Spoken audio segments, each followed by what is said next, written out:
Ndugu zangu katika Kristo, leo tumekusanyika hapa tukiwa na mioyo mizito kwa sababu mwenzetu Padri Peter Rwezaura amekutwa na mauti ya ghafla.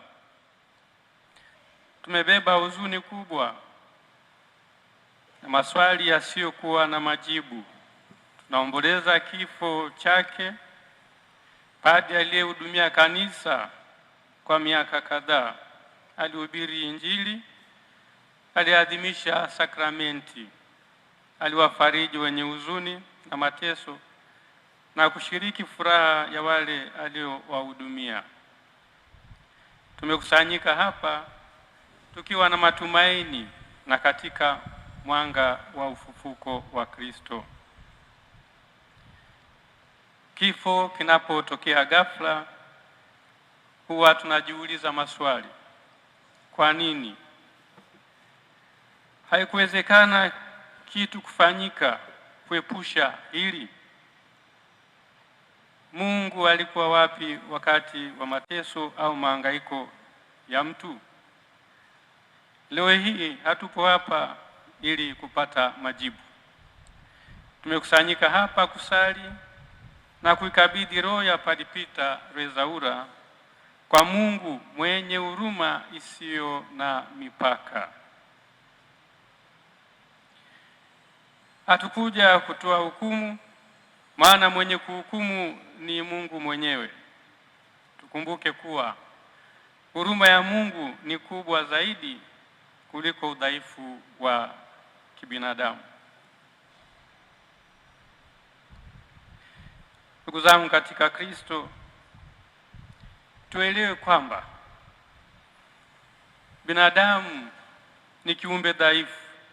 Anaweza kukumbwa na mahangaiko mazito hata ya kisaikolojia, majaribu, sonono, hofu kubwa, uchovu mkubwa wa mawazo, hata wa kimwili, upweke na kadhalika, ambavyo vyote hivi vinaweza kuyumbisha imani ya mtu na hivyo kumfanya asiwajibike moja kwa moja kwa maamuzi ya matendo yake. Mungu mwenyewe ndiye anayeona mahangaiko ya mtu yaliyofichika katika moyo wake. Mungu mwenyewe ndiye anayejua uzito wa maumivu anayobeba binadamu.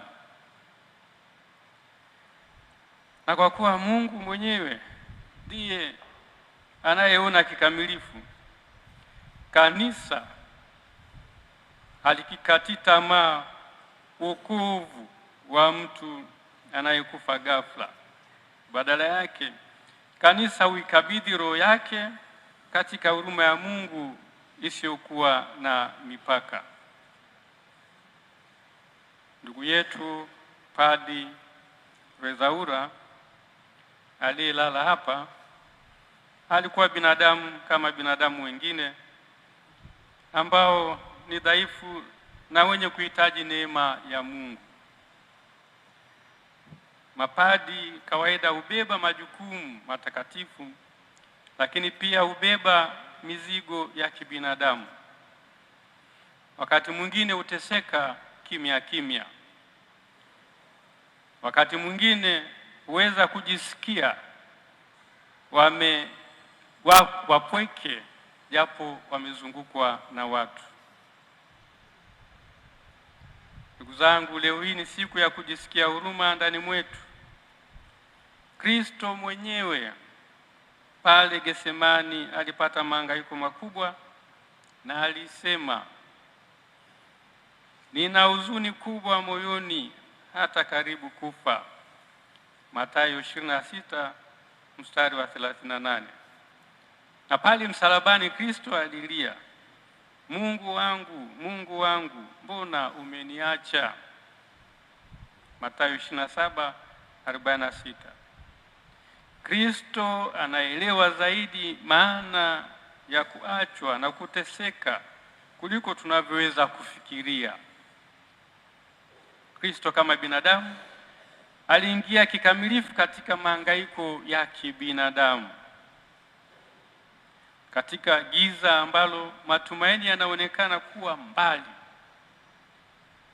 Kama Kristo aliingia katika hali hii, basi hakuna binadamu aliye na mahangaiko makubwa aliyeachwa kabisa mwenyewe, kwani Kristo aliyashinda yote na yu pamoja nasi. Tunamkabidhi ndugu yetu kwa Kristo.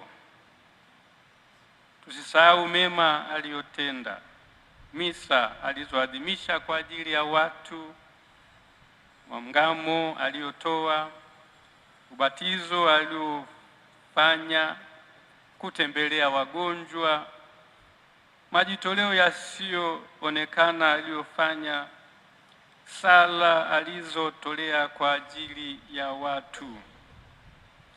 Mungu asahau mema aliyotenda mtu kwa ajili ya watu wake. Wapendwa, siku ya leo inatualika kutazama maumivu wanayopata binadamu wenzetu. Tukumbuke kuwa hakuna binadamu aliye mwamba, hivyo kwamba hawezi kabisa kupata mahangaiko. Aidha, katika mahangaiko tusiteseke kimya kimya, tuwashirikishe wengine. Turuhusu watu wengine wasafiri nasi katika mahangaiko yetu. Raha milele umpe e Bwana, apumzike kwa amani.